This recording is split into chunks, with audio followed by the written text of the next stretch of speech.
While acknowledging the possibility of Jenny's traumatic past, we cannot excuse her behavior.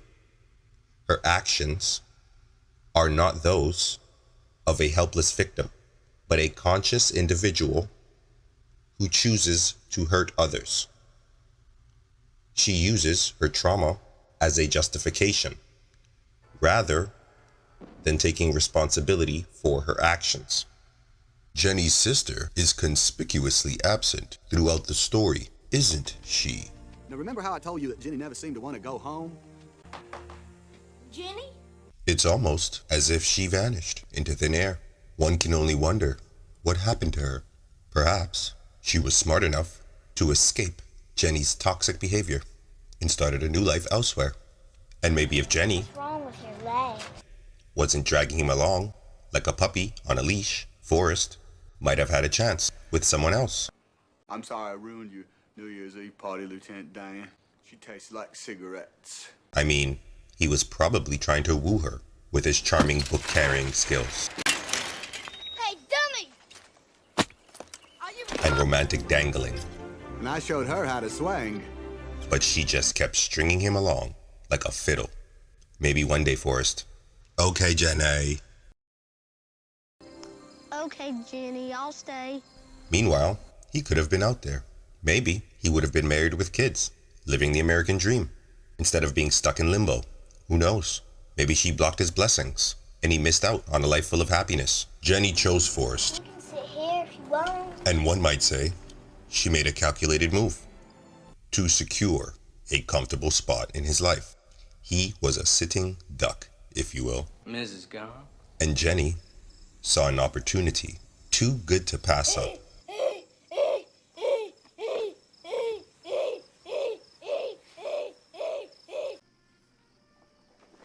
Hey, Gump. Get a load of the tits on her. And so, she chose him. And the rest, as they say, is history. Are you... But as we all know, hindsight is 20/20.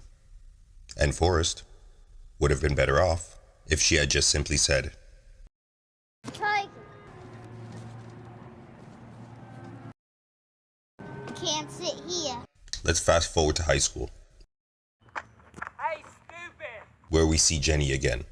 And I'm still trying to wrap my head around why she didn't take advantage of Forrest's, his super special needs libido back then. I mean, come on, they were teenagers. Hormones were raging, and Forrest was probably the only boy in school who didn't know what a hickey was. But no, Jenny was too busy sleeping around with the rest of the school to notice poor Forrest's affections. She never loved him. Not really. She never even liked him physically or romantically. Forrest, on the other hand, knew exactly what love was. But I'm gonna go run a train with this group of Black Panthers I just met. Okay, Jenny. Jenny was a goddamn liar. Let's just say she had a keen sense of self-preservation, and she knew how to get what she wanted, Sick. no matter the costs. What, do you have a cough due to cold? Forrest is so smitten, he names his boat after her, because Jenny is the perfect name for a vessel that's going to sail straight into the rocks. Deadliest catch without the crabs. Jenny is legendary. Who else could get someone to punch out someone at a titty bar for daring to catcall while she's performing on stage? Who else could inspire a devoted lover to write countless letters? I'd always let her know that I was okay. Then I'd sign each letter, Love, Forrest Gump. Only to return them unopened and unread. And who else could casually mention 5 years later, after the fact, Forrest. oh, by the way, you might be a father, and also I have AIDS, so you might want to get tested. I got your letter. Oh, I was wondering about that. Timing, a funny thing. Time. Jenny's timing is quite interesting, don't you think? She reappears in Forrest's life Hey! Forrest! at the most How you doing? convenient moment Come in, come in. I got your when her letter. health Hi, is Forrest. Now that I have the most contagious and incurable disease known to mankind, I'll finally have pity sex with you. Okay, Jenny. And I'll mow the grass and raise the AIDS bed. Well, I'm gonna march on Washington. It's almost as if she's trying to maximize her chances of getting what she wants from him. And what a coincidence that she can't even be bothered to send a simple I message got your letter. instead I of was wondering forcing about that. Forrest to drop everything and rush to her side. It's a clever move, really. Who could resist the pull of a damsel in distress?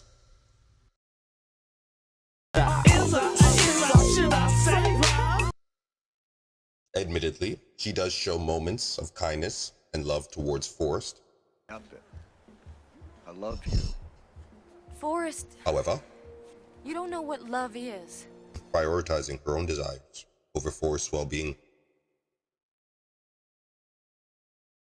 Always taking and never giving. She generously buys Forrest sneakers, with his own money, of course, and has the nerve to present it as a gift. And let's not forget, she was bedridden, but somehow managed to find the energy to spend Forrest money on herself. Talk about a miracle. Speak up! Jenny doesn't know who the father of her son is, but she's guessing it's Forrest. How convenient. I'm the part that there youngin' boss. Out of Peppy. She rejects his marriage proposal because she's not capable of commitment, yet she expects him to take care of her son. Good morning, scrub. Please. Built you a little fort, huh? And let's not forget, Fuck about your little fort, nigga. I hate you. her history with I junkies hate you too, little nigga. Stay away from me. and her Just loose stay behavior. away from me, please. Can I ride? Not exactly Hey, dummy. the most reassuring Just signs plain stupid. No, I'm Forrest Gump. of responsible parenting. And now, Come home with me, she's relying on Forrest's wealth Jenny. You and good and nature Forrest can come stay at my house in Greenbow.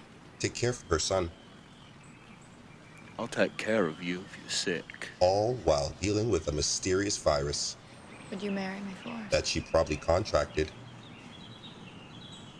through her own reckless behavior. Okay. Forrest, talk dirty to me. Okay. You are a idiot. Say something else. Okay. Staying sober is a daily struggle for you. Slut. Oh, the cherry on top, Forrest Jr. He's a genius with no apparent back problems. Doctor said I need a backiotomy. Coincidence? I think not. It's clear that Jenny is using Forrest for his resource and his good name. She's exploiting his kindness and his vulnerabilities. And that, slickers and slicksters, is the real tragedy here. Jenny's character, as we have established, is marked by her unpredictable behavior and questionable decision-making. Therefore, it is entirely plausible that the father of her child could be anyone. I propose that we consider alternative possibilities, including the possibility that the father Sorry I had a fight. may be a member of the Black Panther Party, or even the bus driver, Dorothy Harris. I'd like to propose a further possibility, one that may seem unexpected, but must be considered. What if the father of Jenny's child Lieutenant Dan.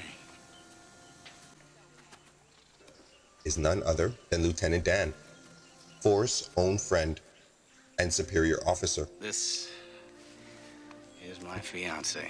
was deeply affected by his experiences in Vietnam, Lieutenant Dan.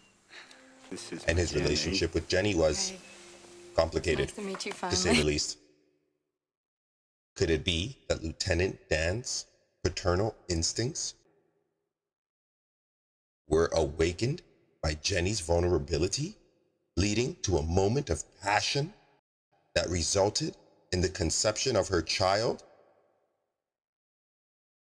She indeed.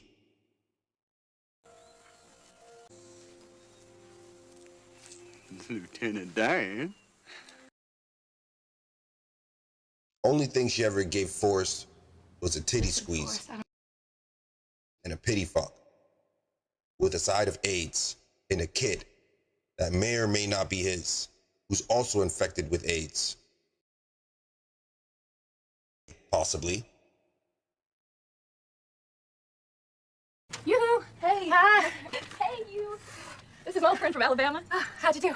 Listen, next week my schedule changes, so I'll be able to... Thanks. No problem. Gotta go, Jim. I'm double packed. Okay, bye. Thanks.